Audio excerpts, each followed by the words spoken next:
So hello everyone, this is your Gaurav भैया। तो जैसे कि आप जानते हो यार, सीबीएसई ने ना इस बार फिर से आपका जो हिंदी का सिलेबस है ना वो बहुत ज्यादा डिलीट कर दिया है। तो आज की वीडियो के अंदर यार मैं आपको ना बहुत ही सिंपल तरीके से समझाने वाला हूं कि आखिर आपका हिंदी के अंदर से क्या क्या चीजें कट हुई है। तो आज की वीडियो के अंदर जो मैं आपको सिलेबस बताऊंगा ना वो आपका कोर्स ए वाले बच्चों के लिए है। अब बहुत सारे बच्चे बोलेंगे कि भैया कोर्स ए क्या है। तो देखो यार, जो आपका हिंदी है ना वो आपके दो पार्ट्स में डिवाइडेड है, एक कोर्स ए है, एक कोर्स बी है। तो आप है ना एक बार प्लीज अपने क्लास टीचर से कंफर्म कर लेना कि आपके स्कूल के अंदर है ना कोर्स ए है या फिर कोर्स बी है। मैक्सिमम बच्चों के पास कोर्स ए होता है, इसलिए मैं पहली वीडियो जो है वो कोर्स ए वाले बच्चों के लिए अपलोड कर रहा हूं। लेकिन अगर आप कोर्स बी के अंदर हो तो आप टेंशन मत लो, अगली वीडियो के अंदर मैं जो कोर्स बी का सिलेबस है ना वो भी मैं अपलोड कर दूंगा और बहुत सिंपल तरीके से समझा दूंगा। तो देखो यार, जो सिलेबस मैं आपको बताने वाला हूं ना ये आपका 2023 से लेकर 2024 वाला जो सेशन है उन बच्चों के लिए मैं बताने वाला हूं। तो चलो यार शुरू करते हैं। तो सबसे पहले मैं आपको एग्जाम का जो पैटर्न है वो बता देता हूं। और आप जानते होंगे कि जो आपका पेपर है वो आपका 3 घंटे का होगा, ऑब्वियस सी बात है।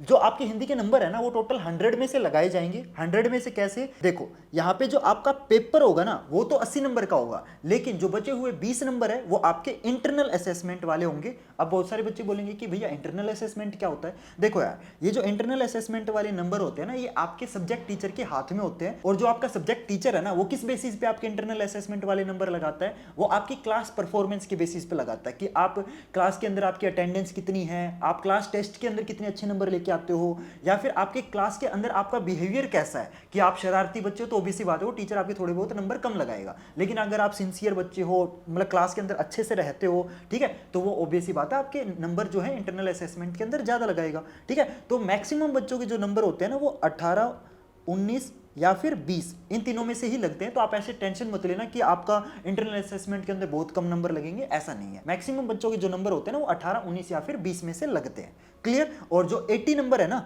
ये आपके हाथ में है, और जो इंटरनल असेसमेंट वाले जो 20 नंबर है ये आपके क्लास टीचर के हाथ में। और जो आपके फाइनल नंबर होंगे वो बेसिक बात है 100 में से लगेंगे, 80 प्लस 20 करके आपके 100 में से मार्क्स लगा दिए जाएंगे। ठीक है, तो ये तो हो गया आपका एग्जाम का पैटर्न। अब मैं आपको बताता हूं कि आपकी कौन सी वाली बुक में से क्या क्या चीजें कट है। तो देखो यार, जो कोर्स ए वाले बच्चे हैं ना उनकी टोटल 2 बुक्स लगती हैं, एक क्षितिज लगती है, दूसरी बुक जो है वो कृतिका होती है। ठीक है, तो 2 बुक लगेंगी। तो पहले मैं आपको ना क्षितिज के चैप्टर बता देता हूं कि क्षितिज बुक में से कौन कौन से चैप्टर आपके कट है, कौन कौन से ऐसे चैप्टर हैं जो आपको नहीं करने हैं। ठीक है, तो पहले मैं आपको चैप्टर बता रहा हूं। तो क्षितिज बुक में से आपके 2 चैप्टर कट हैं। चैप्टर नंबर 13 ये आपका कट है जिसका नाम है मानवीय करुणा की दिव्य चमक, ये आपको नहीं करना है। और दूसरा चैप्टर है आपका चैप्टर नंबर 15 जिसका नाम है स्त्री शिक्षा के विरोधी कुर्तकों का खंडन, ये भी आपको नहीं करना है। तो क्षितिज बुक में से आपके 2 चैप्टर कट है, दोनों के दोनों मैंने आपको बता दिए, चैप्टर नंबर 13 और चैप्टर नंबर 15। क्लियर, ये आपको नहीं करने हैं। इन चैप्टर्स को छोड़ के जितने भी आपके चैप्टर बच गए वो आपको करने हैं।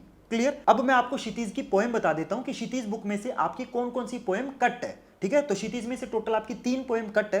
पोएम नंबर 3 जिसका नाम है सवैया कवित, पोएम नंबर 7 जिसका नाम है छाया मत छूना, एंड पोएम नंबर 8 जिसका नाम है कन्यादान। तो ये 3 पोएम आपके सिलेबस से कट है, ये पोएम आपको नहीं करनी है। इन पोएम के अलावा बची हुई जितनी भी पोएम है वो आपको सारी की सारी करनी है। क्लियर। तो क्षितिज में से टोटल आपकी 5 चीजें कट हो गई हैं, 2 आपके चैप्टर एंड 3 आपकी पोएम।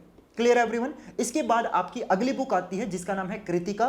तो कृतिका में से आपके 2 चैप्टर कट हैं। पहला चैप्टर है आपका चैप्टर नंबर 2 जिसका नाम है जॉर्ज पंचम की नाक, ये आपको चैप्टर नहीं करना है। इसके बाद आपका चैप्टर नंबर 4 जिसका नाम है यही ठैया जुलनी हरानी हो रामा, ये भी आपको नहीं करना है। तो कृतिका बुक में से आपके 2 चैप्टर कट है। अब बहुत सारे बच्चे बोलेंगे कि भैया क्षितिज में से तो 5 चीजें कट कर दी एंड कृतिका में से बस 2 चीजें कट की है। ऐसा नहीं है, एक्चुअली जो आपकी कृतिका बुक है ना वो बहुत पतली किताब है, तो कृतिका के हिसाब से आपके 2 चैप्टर कट किए जो कि काफी है। ठीक है, तो टोटल कितनी चीजें कट हो गई हैं, 5 आपके क्षितिज में से, 2 आपकी कृतिका में से, तो टोटल आपकी 7 चीजें कट हो चुकी हैं। ये 7 चीजें आपको नहीं करनी है। Clear everyone.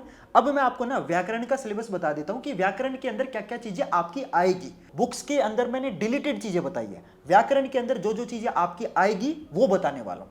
ठीक है, तो व्याकरण जो है ना वो आपके 2 पार्ट्स में डिवाइडेड है। पार्ट 1 जो है वो आपका एमसीक्यू वाला पार्ट है, एंड जो पार्ट 2 है वो आपका राइटिंग सेक्शन वाला पार्ट है। तो पहले मैं आपको पार्ट 1 का बता देता हूं। तो देखो यार, आपका ना पार्ट 1 जो है वो टोटल 16 नंबर का है, जिसमें से आपके 4 नंबर के रचना के आधार पर वाक्य भेद आएंगे।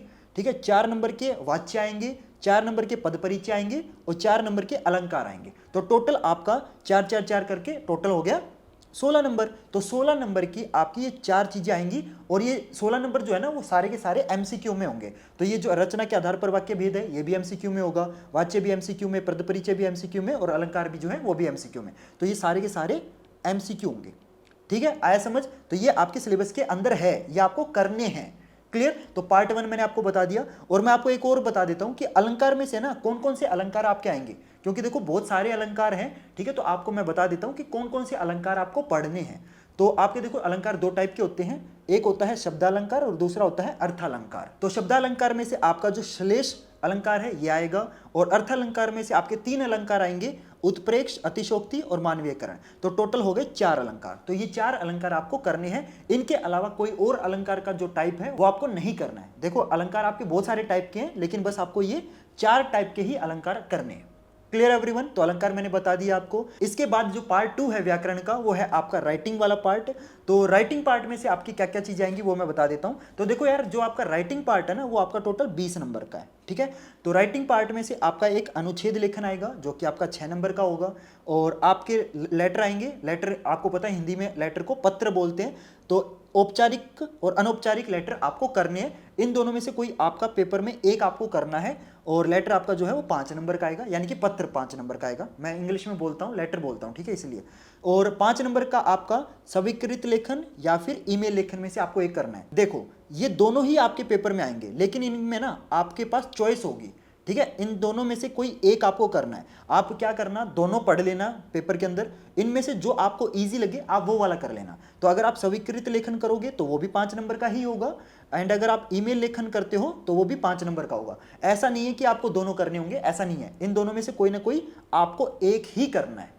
Clear everyone? ठीक है। इसके बाद 4 नंबर का आपका संदेश लेखन या फिर विज्ञापन लेखन, इनमें से आपको करना है। इसमें भी देखो आपकी चॉइस होगी, इन दोनों में से कोई एक ही आपको करना होगा। पेपर के अंदर देखो दोनों लिखे मिलेंगे, ठीक है, लेकिन आपके पास चॉइस होगी इन दोनों के अंदर कि आपको ये करना है या फिर ये करना है, और नीचे वाले में भी चॉइस होगी कि आपको ये करना है या फिर ये करना है। ठीक है, तो अगर आप ये टोटल काउंट करोगे तो आपको पता चलेगा कि ये टोटल 20 नंबर का है। तो पार्ट 2 जो है वो 20 नंबर का है, एंड जो पार्ट ए था वो आपका टोटल 16 नंबर का था। यानी कि जो आपकी व्याकरण है ना, वो आपके पेपर के अंदर 80 मार्क्स में से 36 मार्क्स की जो है अकेली व्याकरण ही आएगी। Clear everyone? तो देखो मैंने आपको अच्छे से समझा दिया कि आपके सिलेबस के अंदर क्या क्या चीजें कट है और क्या क्या चीजें आपके सिलेबस के अंदर है। देखो व्याकरण के अंदर मैंने आपको वो चीजें बताई हैं जो आपको करनी है, एंड जो बुक्स है ना उसमें से मैंने आपको वो चीजें बताई हैं जो आपकी कट है। तो देखो यार, मैंने बहुत ही सिंपल तरीके से आपको जो हिंदी का सिलेबस है ना वो आपको अच्छे से समझा दिया। और ये जो मैंने आपको सिलेबस बताया ना, ये कोर्स ए वाले बच्चों का सिलेबस है, लेकिन अगर आपके पास कोर्स बी है तो आपको टेंशन लेने की बिल्कुल भी जरूरत नहीं है।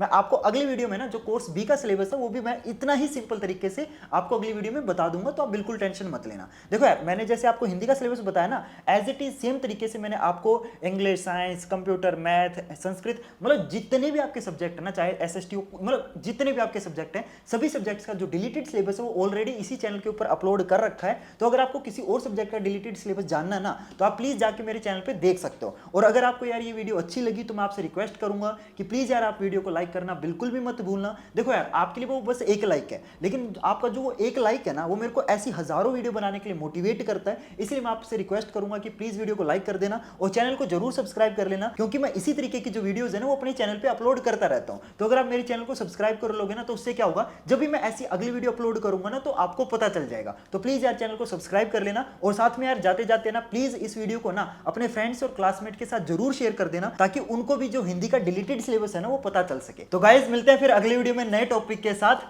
तब तक के लिए goodbye and have a nice day.